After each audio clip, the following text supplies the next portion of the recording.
Welcome to Vanajamani kitchen. இது எங்கள் வீட்டு தோட்டத்தில் காய்ச்ச முருங்கைக்காய். இந்த முருங்கைக்காயை வச்சு பொரிக்குழம்பு பண்ண போகிறேன். அதுக்கு தேவையான பொருட்கள் பார்க்கலாம் வாங்க. 4 ஸ்பூன் எண்ணெய், தாளிக்க கடுகு, 2 வெங்காயம் நறுக்கி வச்சுருக்கேன், 1 தக்காளி நறுக்கி வச்சுருக்கேன், தேவையான அளவு கருவேப்பிலை, தேவையான அளவு உப்பு, 3 ஸ்பூன் சாம்பார் தூள், முருங்கைக்காய். பொரிக்குழம்பு பொடி கடைசியாக சேர்க்கணும் குழம்புக்கு. இந்த பொடி எப்படி பண்ணுறதுன்னு சொல்கிறேன், பார்க்கலாம் வாங்க. இப்போ நான் பொரிக்குழம்புக்கு பொடி பண்ண போகிறேன்.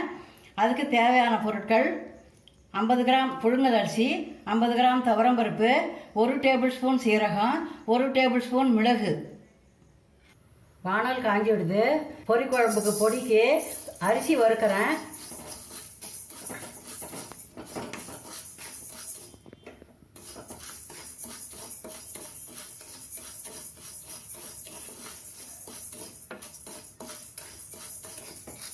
அரிசி வறுத்தாச்சு, ட்ரான்ஸ்ஃபர் பண்ணிக்கிறேன்.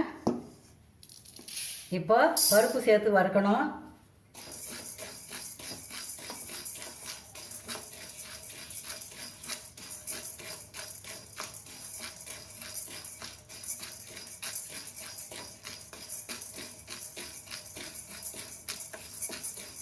இப்போ பருப்பு வறுத்தது போதும். இதை தட்டில் ட்ரான்ஸ்ஃபர் பண்ணிக்கிறேன். இப்போ மிளகு சேர்த்துக்கிறேன்.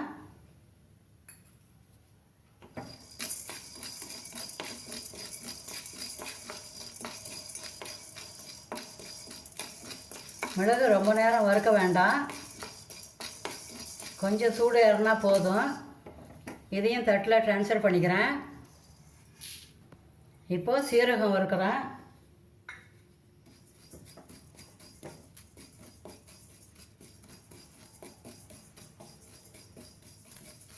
இதுவும் லேசாக வறுத்தா போதும். இதுவும் வறுபட்டது, ட்ரான்ஸ்ஃபர் பண்ணிக்கிறேன். இதை ஒரு அரை மணி நேரம் ஆற வச்சு பொடி பண்ணிக்கலாம். வறுத்து வச்ச பொருளெல்லாம் ஆறிடுது. இப்போ மிக்ஸி ஜாரில் சேர்த்து அரைச்சிடலாம்.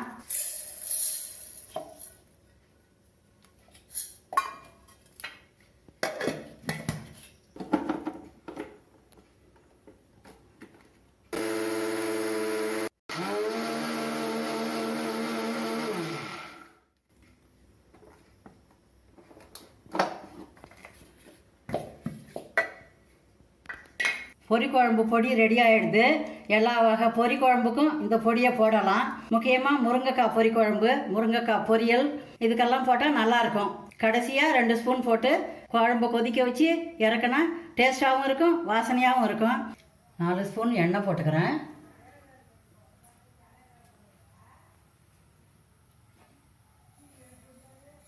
எண்ணெய் காஞ்சிடுது, கடுகு சேர்த்துக்கலாம்.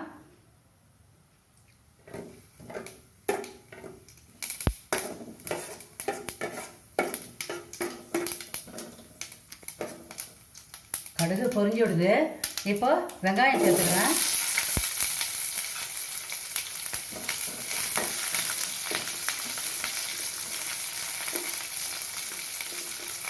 வெங்காயம் இது போல் கொஞ்சம் பெரிய பெரிய சைஸாக தான் அரிஞ்சு போட்டுக்கினா நல்லாயிருக்கும் குழம்பு.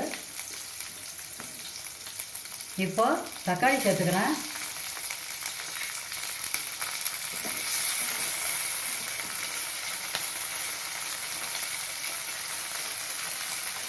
ரெண்டு நிமிஷம் வதங்கட்டும். இப்போ கருவேப்பிலை சேர்த்துக்கிறேன்.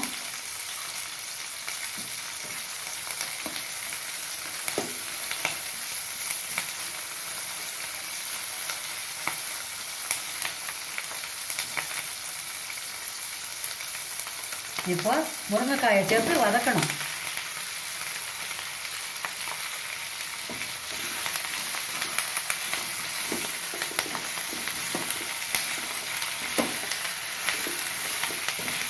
முருங்கைக்காயை வதக்கி போட்டால் தான் வாசனையாக இருக்கும், சீக்கிரமாக வேகும். அதனால தான் வதக்கணும்.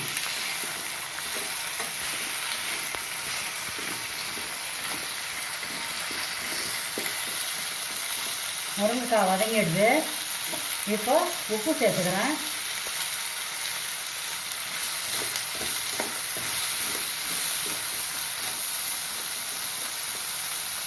இப்போ சாம்பார் பொடி சேர்த்துக்கிறேன். தேவையான தண்ணி ஊற்றிக்கலாம். நமக்கு எவ்வளோ குழம்பு தேவையோ அவ்வளோ தண்ணி ஊற்றிக்கலாம். காய் முழுகிற அளவு இருக்கணும் தண்ணி. இப்போ மூடி போட்டுக்கலாம், வேகட்டும். குழம்பு கொதிச்சுடுதா பார்க்கலாம். கொதிச்சுது. காய் வெந்துதா பார்க்கலாம். காய் வெந்துடுது. இப்போ பொரிக்குழம்பு தூள் போட்டுக்கிறேன். இந்த பொடி போட்டால் தான் குழம்பு திக்காக இருக்கும், வாசனையாகவும் இருக்கும், டேஸ்ட்டாகவும் இருக்கும்.